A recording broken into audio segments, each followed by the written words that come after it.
오늘은 하나님의 말씀을 받을 때, 하나님의 말씀을 받을 때라는 제목으로 우리 하나님 말씀 함께 나누도록 하겠습니다. 교회는 말씀 공동체입니다. 말씀으로 시작해서 하나님의 말씀으로 기반해서 세워지고, 또 교회 성도들도 말씀을 기반으로 한 삶 가운데서 우리가 신자라 하는 정체성을 하나님의 말씀으로 확인할 수 있는 거죠. 그래서 교회의 역사의 개혁과 부흥들을 살펴보면 그 말씀을 기반해서 일어난 부흥과 개혁들이라는 걸 알 수 있죠. 종교 개혁을 일으킨 루터도 루터 혼자 중세 교회 전체와 싸웁니다. 오늘날로 치면 중세니까 뭐 유럽 전역에 있는 전 교회하고 루터 한 사람이 붙은 거예요. 싸운 거죠. 근데 루터가 결국 이깁니다. 왜 이겼냐면 루터는 말씀을 붙잡고 싸웠기 때문에 이긴 거예요. 말씀이 힘이 있는 거죠. 또 우리나라에서 일어난 1907년에 평양 대부흥이 있었는데, 이 평양 대부흥은 부흥 사경이었습니다. 그 사경이라는 게 뭐냐면, 낮에는 성경을 자세하게 공부하고 밤에는 회개하는, 말씀을 붙들고 말씀에 기반해서 죄를 회개하는 형식의 이제 집회를 말하는데, 그때 사경회를 하면서 평양에, 우리나라에서도 이제 놀라운 부흥이 폭발적으로 일어나죠. 그러니까 말씀에는 힘이 있다는 겁니다. 우리가 말씀을 항상 듣고 항상 배우니까 뭐 좋은 말씀이네, 그러려니 하는데, 그러려니 하면서 넘기는 사람은 그냥 그저 그런 인생을 살게 됩니다. 그런데 그 말씀을 하나님의 말씀으로 받으면 하나님이 직접 그 말씀을 통해서 우리에게 폭발적으로 역사를 하신다는 거예요. 그래서 사도 바울이 고린도 교회가 문제가 많았던 교회인데, 그 고린도 교회 편지하기를 뭐라 그러느냐, 하나님의 말씀 밖으로 넘어가지 말라, 이렇게 얘기를 하죠. 왜 너희들 교회 문제가 많으냐, 하나님의 말씀 밖으로 넘어갔기 때문이라는 거예요. 그래서 어떤 교회든지 항상 그 말씀을 기반으로 해서 그 말씀에 열심을 내는 교회들은 말씀에 순종할 때를 얘기하는 겁니다. 듣기만 하고 배우기만 하는 거 말고, 그 말씀에 기반해서 삶을 살아가는 교회는 별로 문제가 없고, 문제가 생기더라도 하나님의 말씀이 역사하기 때문에 금방 그 문제가 사라지게 되어 있습니다. 그래서 항상 교회는 말씀에 기반하고, 말씀으로 시작하고, 말씀으로 마무리하고, 또 말씀에 비추어 보고 말씀으로 기반하는 그 기조를 항상 유지를 해야 되는 거죠.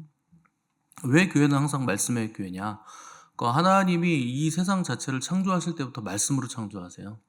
세상은 말씀 에너지로 되어 있다 그랬습니다. 그걸 빛이라 그러기도 하고, 파동이라 그러기도 하고, 주파수라고 얘기하기도 하는 거죠. 그래서 하나님이 창조의 첫째 날 하신 게 빛이 있으라예요. 근데 그 빛은 태양빛이 아닙니다. 태양은 아직 만들어지지도 않았고, 달빛도 아니고 별빛도 아니에요. 그 빛을 말씀의 빛이라고 하는 거예요. 그걸 파동이라고 하고 그 빛이라고도 하는 거죠. 그래서 자연의 빛이 아니고 말씀으로부터 오는 초자연적인 빛이 창조의 첫째 날 이 땅에 드리워지게 되죠. 그래서 하나님이 말씀으로 세상을 창조하셨기 때문에 말씀에는 에너지가 있다고 되어 있는데, 성경에. 그래서 모든 이 땅의 우주 만물은 다 말씀 에너지에 기반하고 있습니다. 그리고 말씀 에너지로 움직이고 있고, 말씀 에너지를 가지고 있는 거예요. 그래서 세상의 근본이 말씀이기 때문에 그 하나님의 의식을 우리에게 주실 때 하나님 뭘로 주시느냐? 말씀으로 주시는 거예요. 그래서 세상의 근본 의식은 하나님의 말씀으로 되어 있습니다. 그래서 그 말씀이 우리에게 오면 하나님의 의식이 우리에게 오는 거예요. 그래서 말씀이 하나님이 전달되는 통로가 되는 거죠. 그래서 말씀이 전달되는 통로가 크게 5가지 정도가 있습니다. 첫 번째는 성부 하나님의 말씀이 있죠. 성부 하나님의 말씀은 천지를 창조하신 말씀이에요. 그래서 천지를 창조하신 말씀은 섭리적인 복을 우리에게 줍니다. 그 천지를 창조하신 하나님의 말씀이 우리에게 섭리적인 복을 가져다 준다는 거예요. 섭리적인 복이라는 의미는 시간과 공간 안에서 우리에게 복을 주신다는 거예요. 그게 하나님의 섭리입니다. 그래서 이 섭리적인 복을 받으려면 그 피조물로서 피조물의 위치를 잘 지킬 때 그 하나님께서, 성부 하나님께서 우리에게 섭리적으로 주신 복을 받을 수 있어요. 그래서 여자로 태어났는데 남자로 행동하거나, 남자로 태어났는데 여자인 척을 한다거나, 그렇게 하면 안 된다는 거예요. 그러면 복을 못 받아요. 하나님의 섭리를 거스르는 거기 때문에. 또 피조물이면서 창조자의 자리에 가려고 하거나, 피조물이면서 창조자 없이 내가 하나님을 의지하지 않고 자기 힘으로 복을 만들려고 하면 그 역시도 복을 못 받습니다. 피조물은 창조자와 함께 있을 때, 그리고 창조자의 간섭을 받을 때 복이 되기 때문에, 또 자식이 부모를 무시한다거나 학생이 선생을 무시한다거나 아랫사람이 윗사람을 우습게 여기고 치받으면 그 사람도 복을 못 받습니다. 그런 사람은 잘 될 수가 없어요. 하나님의 섭리를 거스르고 하나님이 세우신 권세자를 치받았기 때문에 본인도 고스란히 그렇게 당합니다. 그리고 인생이 항상 풀리지 않습니다. 그래서 하나님의 섭리적인 복은 하나님의 창조 원리를 거스르지 않고 그 창조 원리에 맞게 그 위치를 고수하고 잘 존재할 때 그 하나님의 복을 받죠. 두 번째는 성자 예수님의 말씀으로 하나님의 의식이 우리에게 전달됩니다. 그 보이지 않으시는 하나님이 보이는 형체로 오신 분이 예수님이세요. 그러니까 보이지 않는 성부 하나님이 보이는 예수님으로 우리에게 오셨다 하는 것이 사도 요한의 그 선포죠. 그래서 사도 요한이 우리가 그 영광을 보니 아버지의 독생자의 영광이고 은혜와 진리가 그 안에 충만하더라. 그 하나님의 은혜와 진리가 보이게 우리에게 오셨다는 거예요. 그래서 예수님은 내 말이 영이요 생명이다 이렇게 말씀하시죠. 그래서 보이는 성자 하나님의 말씀을 통해서 우리가 생명을 얻을 수 있다는 거예요. 그래서 구원을 받을 수 있다는 겁니다. 그래서 예수님이 이 땅에 오셨을 때 자기 백성들에게 왔는데 자기 백성이 알지 못했고 빛이 왔을 때 어둠이 깨닫지 못하더라. 이렇게 기록이 되어 있죠. 아무도 주님이 하나님이신 거 몰랐다는 거예요. 그리고 그분이 메시아인 거, 하나님의 아들이신 거 몰랐다는 건데 우리가 그걸 어떻게 알았느냐? 예수님의 말씀을 통해서 안 거예요. 그래서 예수님 말씀을 통해서 우리가 구원을 받는 거죠. 그래서 주님의 말씀을 믿은 사람들은 구원을 받게 되는데 특별히 주님이 제자들을 부를 때 너는 나를 따라와라 이렇게 말씀하셨을 때 제자들이 그 말씀을 듣고 따라감으로 어부에서 사도로 신분이 바뀌는 축복을 받죠. 그래서 주님의 말씀을 들은 사람들은 신분이 바뀌는 또 구원을 받는 일이 일어나고 또 그 말씀을 받고 또 우리에게 전해줬기 때문에 우리도 구원을 받아서 생명책에 우리의 이름이 올라가게 된 겁니다. 그래서 성자 예수님의 말씀으로 우리에게 구원이 임하게 됐다. 근데 이 과정에서 또 이제 필요한 역사가 있는데 그게 바로 성령님의 역사예요. 그래서 세 번째는 성령님의 말씀이 있습니다. 그 성령님의 말씀은 자의로 하시는 말씀이 아니고 성자 예수님의 말씀을 우리에게 생각나게 하시고 깨닫게 하시고 기억나게 하시는 거죠. 그래서 하나님의 완성시킨 구원 역사를 성도 각자에게 적용시키는 역사로 성령님의 말씀이 우리에게 오는 거죠. 그래서 성령님은 하나님의 나라와 하나님의 구원 역사가 이 땅에 현실로 나타나도록 온갖 하늘의 좋은 것들을 다 가지고 내려오신 분이 성령님이세요. 그래서 신자 각 사람에게 오셔서 성전 삼으시고 하늘의 모든 온갖 좋은 은사들을 각 사람에게 맞게 나눠주시는 분이 성령님이십니다. 그래서 우리가 하늘나라 백성의 권세를 가지고 살 수 있도록 힘을 주시고 능력을 주시고 또 교회로 존재할 힘도 주시고 또 교회로서 영적 싸움을 해나갈 수 있는 힘도 우리에게 공급을 해주시는 거죠. 그래서 마귀의 목적은 성령님이 계시는 하나님의 성전된 우리를 파괴하는 겁니다. 하나님의 성전 파괴가 마귀의 목적이에요. 그래서 여러분을 더럽힙니다. 그래서 죄를 짓게 만들고 하나님의 말씀 따라가지 못하게 온갖 세상의 좋은 것들 크게 만들고 보암직도 하고 먹음직도 하고 지혜롭게 할 만큼 탐스러워 보이게 만드는 거죠. 그래서 전부 다 세상의 그림자 따라가게 만든다는 거예요. 그래서 하나님의 말씀을 따라가기보다 세상의 말을 따라가고 하나님의 말씀에 아멘하기보다 세상의 가치관 또 사람들이 합의한 말 거기에 더 이제 혹하게 만드는 거죠. 그래서 안 풀리는 사람들은 하나님의 말씀 안 따라가고 자기 생각 따라가요. 그리스도인인데도 잘 안 풀리면 자기 생각 강한 겁니다. 그래서 사람의 의견을 더 잘 듣는 거예요. 그러니까 목사가 뭐라고 하면 안 믿는데 다른 사람이 뭐라고 하면 그 말은 믿어요. 자기 목사님 말은 안 듣는데 다른 목사님 말은 또 잘 믿어요. 그럼 뭐 하려고 그 교회 다닙니까? 그냥 그 목사님한테 가시면 되지. 근데 그런 사람들 많습니다. 내가 매일 보는 목사는 별 볼 일 없어 보이는 거예요. 내가 맨날 보니까. 근데 이제 인터넷으로 보는 목사는 교인도 많고 유명하니까 대단한 것 같은 거죠. 그건 나중에 하늘나라 가서 보셔야 됩니다. 정말 그 목사가 대단하고 하나님의 종인지 자의식으로 사역한 건지는 하늘나라 가서 보셔야 돼요. 우리나라 분들은 사람 많이 모이면 거기가 대단한 줄 알아요. 근데 예수님은 사람 많은데 가지 말라 그래요. 그 반대로 합니다, 우리나라 사람들은. 그 다수결 좋아하시잖아요. 민주주의 좋아하셔가지고. 그리고 평균치 내는 거 좋아하시고. 그러니까 이게 평균값이니까 이걸로 합시다. 이런 거 좋아하는데, 하나님은 한 번도 평균값 취하라고 하신 적이 없고 다수결 취하라고 하신 적이 없습니다. 하나님 절대 그렇게 안 하세요.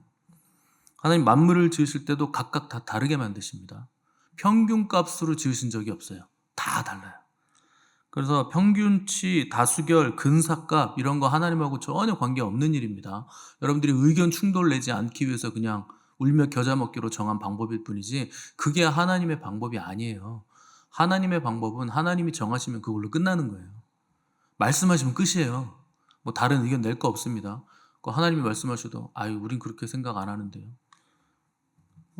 그 뭐 어쩌자는 거예요. 그 뭐 다른 거 믿으셔야죠. 뭐 하나님 말씀에 동의를 안 하시면. 그래서 평균치, 다수결, 근사값 이런 건 하나님의 말씀이 아니고 인간의 생각을 두루뭉실하게 합쳐놓은 겁니다. 거긴 진리가 없어요. 근데 다들 그거 따라가는 거예요. 여러분 다수결 선택하지 마시고 평균값 선택하지 마시고 하나님 말씀 선택하시기 바랍니다. 말씀 따라가셔야 돼요. 그래야 살아요. 주님이 내 말이 영이요 생명이라 그러시잖아요. 근데 왜 자꾸 세상 가치관과 말과 평균값을 따라갑니까? 그건 뭐 좁은 문 안 가고 좁은 길 안 가겠다는 얘기잖아요. 사람들 평균치, 근사값, 그 넓은 문, 넓은 길 가겠다는 얘기입니다. 거기 생명 없습니다. 네 번째 말씀의 통로는 하나님이 세우신 종들입니다. 목회자죠. 성도들은 목회자 말씀 통해서 은혜 받게 돼 있어요. 그래서 여러분 목회자를 통해서 은혜를 못 받잖아요. 그러면 빨리 회개를 하시든지 빨리 다른 교회를 찾으셔야 됩니다. 여러분 제가 다른 교회 가라고 자꾸 얘기하니까 무슨 목회자가 졌다오냐 이렇게 생각하시는데, 여러분 은혜 받으라고 하는 얘기예요. 저한테 말씀을 통해서 은혜를 못 받으면 여러분 빨리 다른 목회자 찾으셔야 돼요. 그래야 여러분들이 삽니다. 목회자 말씀 통해서 은혜 못 받으면 그 사람은 희망이 없어요. 빨리 내가 은혜 받을 수 있는 목회자를 찾으셔야 되는 거예요. 여러분 위해서 하는 얘기입니다. 그래서 어떤 교회든지 그 교회의 머리는 주님이시고 그 교회가 세워지는 것도 머리 대신 주님의 말씀으로 세워지는데, 주님이 직접 오셔서 하는 게 아니에요. 주님이 세우신 마디 권세자를 통해서 하시는 거예요. 그러니까 권세자의 말씀이 나에게 아멘이 되지 않으면 그 사람은 세워질 수 있는 방법이 없어요. 교회로 존재할 수 있는 방법이 없습니다.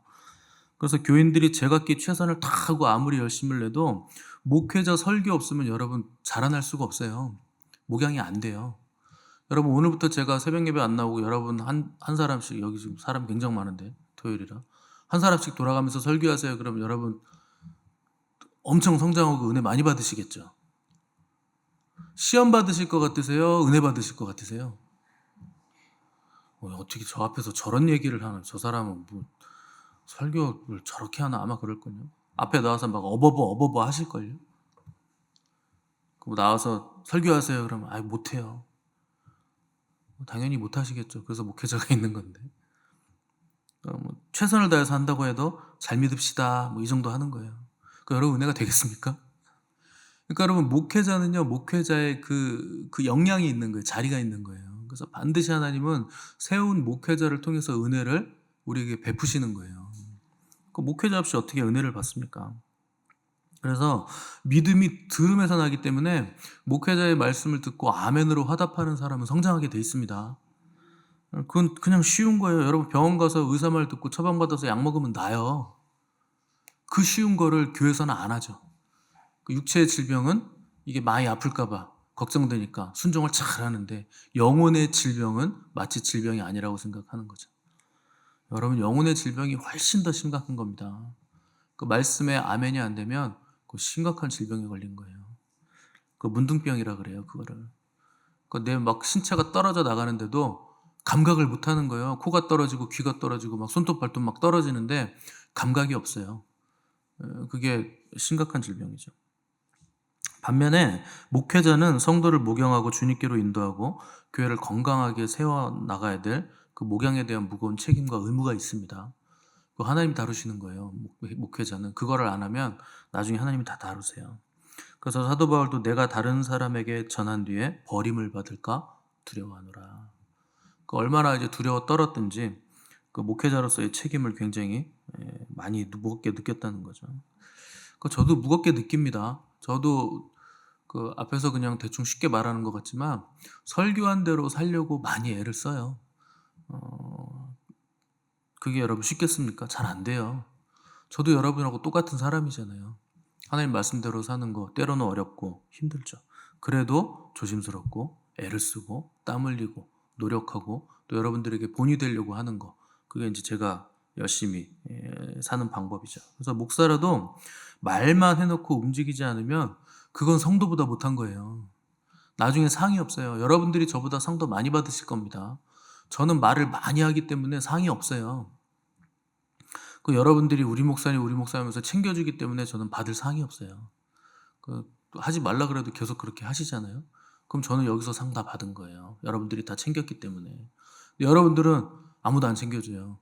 그래서 상이 큰 겁니다. 그 말씀대로 살려고 힘쓰고 애쓰는 거 하늘에 가서 여러분들은 상 다 받으실 거예요.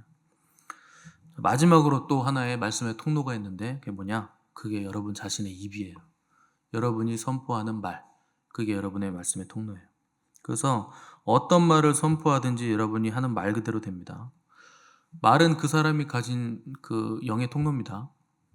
그래서 말이, 주님도 내 말이 영이라 그러잖아요. 주님의 영이 통로인 그 말이에요. 그래서 영혼의 실제성이 객관성을 가지려면 그게 말로 표현돼야 돼요. 그래야 객관성을 가지는 거예요. 그래서 사람은 말로서 자기 영혼의 객체를 만드는데 그걸 인격이라고 부르는 겁니다. 그래서 그 사람의 말을 들어보면 그 사람의 인격을 알 수 있는 거예요. 그 인격이라는 게 영혼의 객체성이에요. 때문에 거짓말을 하거나 악한 말을 하거나 험한 말을 하거나 음담패설을 하는 사람은 뭐를 지금 파괴하고 있는 거냐? 자기 인격을 파괴하고 있는 겁니다. 그 말이 자기 인격의 객체성을 만들어주기 때문에 내 말이 내 인격을 만들어가는데 거짓말을 사살하는 사람 자기 인격 파괴하고 있는 거예요. 그래서 거짓말하는 사람은 자기 영혼의 표현 방법을 상실합니다. 거짓말을 계속해왔잖아요. 그 거짓말하는 사람 자기 영혼의 표현 방법을 나중에 잃어버려요. 그래서 나중에 그 영혼이 질식합니다. 영혼이 표현되지 못하기 때문에 나중에 숨 막히는 거예요. 그래서 그것과 반대되는 말을 하셔야 돼요. 그럼 뭐 정직하게 진실한 말을 해야 되느냐? 그건 기본이고 크리스찬이 무슨 거짓말을 합니까? 그건 기본 자격이 안 돼 있는 거예요. 그거는 그 마귀 아래 들어가 있는 거예요. 거짓말하는 사람들은. 무슨 말을 해야 되느냐? 자기 죄를 고백하는 말을 하셔야 되는 거예요. 그래야 여러분의 영이 삽니다. 그래야 여러분의 인격의 객체성이 올바른 객체성을 가지게 되는 거예요. 영혼에서 나오는 그 죄를 토설하는 말로 우리의 영혼이 살아나는 거죠. 그걸 회개라 그러는 겁니다. 하나님 앞에서 내 죄를 다 회개하고 또 하나님 앞에서만 하는 거 안 돼요. 여러분 잘못한 거 사람에게도 분명히 용서를 구하셔야 됩니다. 그게 진정한 회개예요. 그 회개를 하나님 앞에서만 한다고 하는 사람들이 있는데 그게 무슨 회개입니까?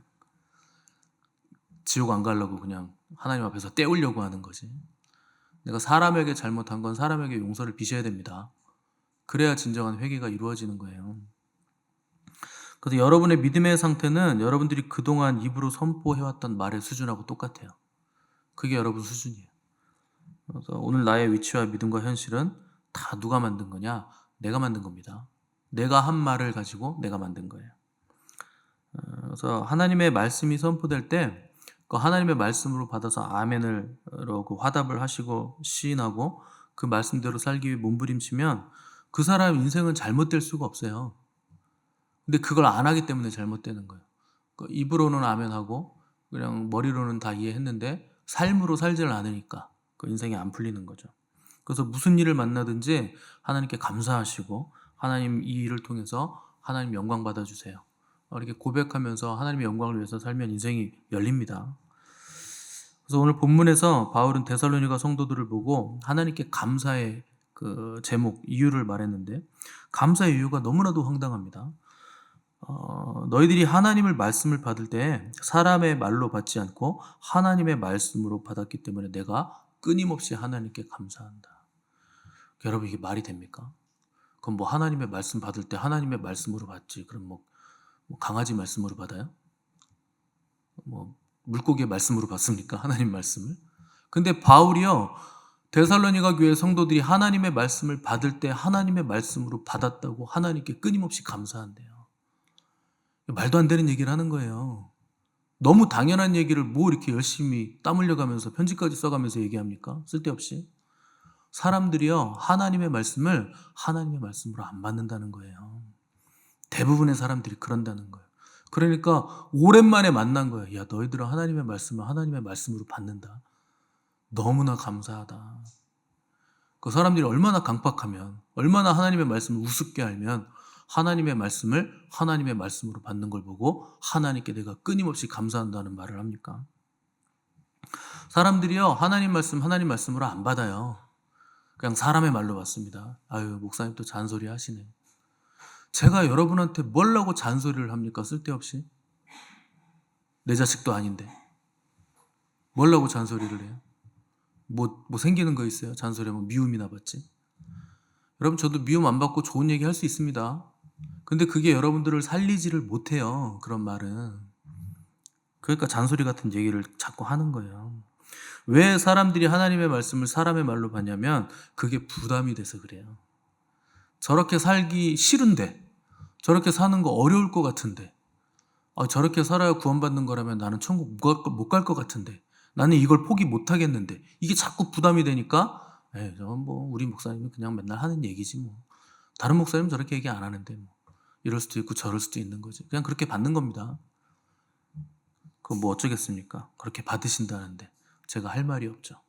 근데 저는 그래도 포기를 안 합니다. 끝까지 저는 여러분들을 괴롭힐 거예요. 그렇게 살면 안 됩니다. 이쪽으로 가셔야 됩니다. 저는 계속 괴롭힐 겁니다. 그래서 여러분들이 하나님 말씀을 받을 때는 아멘 하셔야 돼요. 이렇게 얘기하는 순간에도 아멘을 안 하시는 분이 있습니다. 그러니까 대단해요. 실력 있어요. 아무튼. 그 말씀을 자기가 이렇게 흔들어보고 뒤집어보고 까보고 이렇게 재단해보면서 받을만 하면 아멘 하는 거예요. 그럼 그건 자기가 하나님인 거죠.